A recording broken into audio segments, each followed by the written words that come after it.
kuma dhibba shaniif kuma lamallee haa ta'u dabalii baasi jee.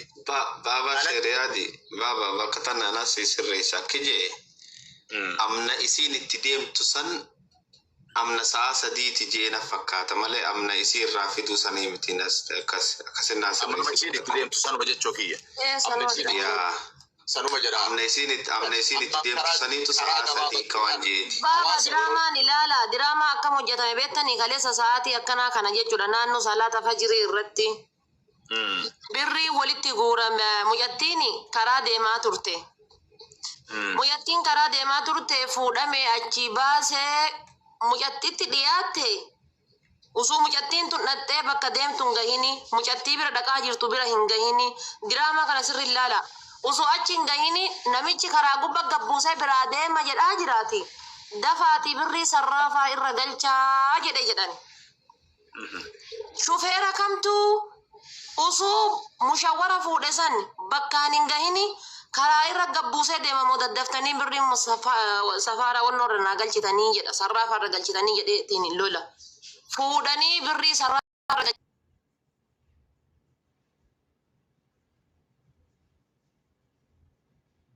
irra geessite booda ammoo lookeeshinni mucattiin ergatte sirrii miti deemaatuma jira eega dhufaatuma jira eega osoo jedhan lafti bariite. No akkasii miti haadha baate eega maallanii galee booda jummaa booda haa dhuftuu jira. Oggaa jummarraa kaanu. Akkas oggaa jummarraa kaanu lookeeshinii sirrii miti jee. Lookeeshin eega mallaqni galee sa'aatiin gahee jedhee lookeeshinii mucattii sirrii ta'uu dhabe ka dhaquudhaaf ka ga'uudhaaf daqiiqaan 3 haftee shufeerri karaarra gabbusee deemuudhaaf deemu. Baba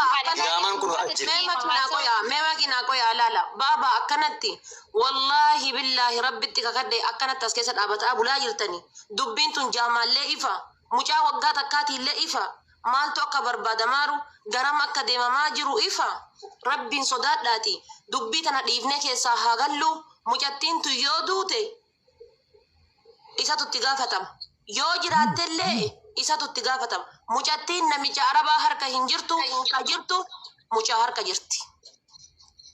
Ila hadafaate ila seera kana biyya kanatti tokkoffaa talabaa nama baasuun seera cabsuudha seerri biyya kanaatti si gaafachiisa. Mushawwarri tokko intala shamaraa ka talabaa baasee yoo fidee sibiraan ga'ee mallaqa fudhata malee karaa qixxee ga'ee wanni mallaqa si gaafatu hin jiru. Harka walirra qabaa yoo jenne boru namni kennas akkana miidhame laa. Mushawwarri tokko nama tokko fidee yoo jedhe bakka ati fidi jetteen fidee yookaan istiraahaa bakka akkanaa geesse bakka mallaqa itti naqamu geessee dhaabbatee mallaqa akkanaa galchisiin jedha malee karaa osoo deemu karatti di'annahu isaafillee dalaga waan ta'eef mushawwaricha sanii karaa osoo deemu karatti yookaan asi buusa mallaqa ergee wanni si gaafa tokko hin jiru. Tokkoffaa mallaqni kagalee akkaawuntiratti seeraan nayitan wanni isin haasofsiisan jiru biyya Suudii kana keessatti mucaa baay'isoo waggaa 2 dura dubbatee daqiiqaa 2 keessatti gaara keessaa fuudhan ni yaadattan isinii galaami. Biyya kanatti shari'aati qabattu si fuudhan waan birii miti. Isinii galee wanti dubbii kana ho'isee kana hundaan ga'e isi warra miidiyaati. Lubbuu ilma namaatti qoosuun tasuma ta'ee waan danda'amuuti. Seeraan ergitan harka makiinaa qabneettan akkaawuntii irra mallaqa galchitan tokkoffaa wallaahi billaahi akkaawuntii isin mallaqa irra galchitan san osoo faana takka achiin fuune bakka inni jirutti qabama namni sun. Rabbi Suudiin bira akka biyya biraatii miti sabaataan beektu laal. Suleeman keessaa isinitti ergee jira. Tokko jiru ajandaa kana cufaati bu'aa keessa. Jira keessaan ilaalime.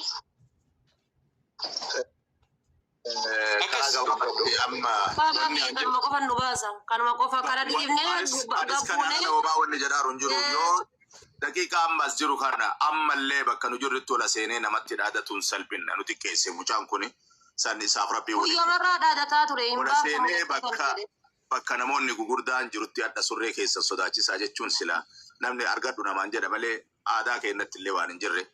Seeraan kadhannee seeraan garee bannee ebaluu kiyya ilma keenya jennee akka kabajaatiin gaafannee robboleeyyan kiyya. Yoo inni karaa seeraatti karaa kabajaatiin dhufe amma tana sa'aatii kana isinitti asarrakkabe birrii waan baaftan san nama of qabe jira inshallah. Nu amma ganumatti baba waan isaatti dubbise nama birrii sanirraa galchi inshallah. Haa deemnu miidiyaa irraa haa buunuufi nu gahee bakka. Salaam alaikum. Tanaan illee fudhaa. Jirra jira nagganama sa'a shanirraa qabnee hanga fakkeessa sa'a shanii. Guruppii haayidan keessaa guruppii haayidan Afaan lama dubbatu mee abdii biraa bu'uulatti ulfaate. Dubbatu rakkoon qabu abdii dubbadhu nu gahiras. Ayyee salaamu alaikum warahmatullahi baba akkam jirtu fayyaa keessan. Alaikum salaam warahmatullahi wabarakatuh. Nagumaa mee nagoomaa jennu maal goonare. Baga jiraattanii duraan dursee galatoo sa'aatii dheeraa fudhattan kanaaf waan baay'ee salphaa ture silaa mana kana seenee carraan arganne sana booda mubaarak bira seenee dubbii kana eegalee namni tokko naa bilbilee imbaasii keessaa naaf naa bilbilee waa hunda naa ergedhe nan ergee fi dubbii arabdichi dubbate nan ergee sagalee tokko waraabee ergee fi maal na gaafatan beektu bilbila Muzammil qofa na gaafatan bilbila isaa qofa.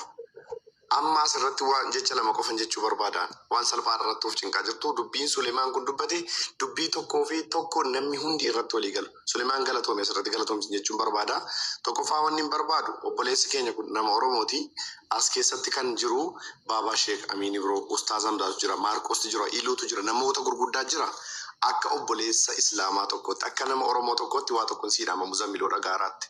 Wallahi rabbi raaba hunata ta'u kottu isaan kana dhiifama gaafadhu dubbii kanatti furmaata godhi dubbii kanatti furmaata hin gootu yoo ta'e wallahi billahi rakkoo hamaa ofitti fiddaati wallahi billahi maaliif hoo jettee bilbilli kee amma naa ergamnaan nan ergaa tokko lammaffaa taargaa sana nan ergaa akkaawuntii sana sadan qofa ergamnaan iddoo ati jirtu siimii sana cuftullee bakka ati jirtu tiin qabamta sana booda tokkoffaa kanatti ittiin gaafatamtu nama tokko mana xalabaatii balleessuu lammaffaa maallaqa galchisiisuu sadaffaa dubara ilma dubaraa tokko buchisiisuu fi dhoksuudhaan namni ragaa sitti baanaan kun siisa biyya Saawudii Arabiyaatti Saawudiin dubartii irratti qaldiin beektu na caala immoo kana sirriitti beekta waan ta'eef kun gatii si kaffalchisan akka obboleessa Islaamaatti akka nama Oromoo tokkotti kana sitti maan jira waan ta'eef baabaanis makiinis dhiifama guddaa wajjin obsinee daqiiqaa lama yookaan sadii inni haa dhufu dhiifama isinii naa gaafatu sana booda isinitti haa kennu mucaa kana yoo ta'u baate garuu wallahi gatii kaffalaa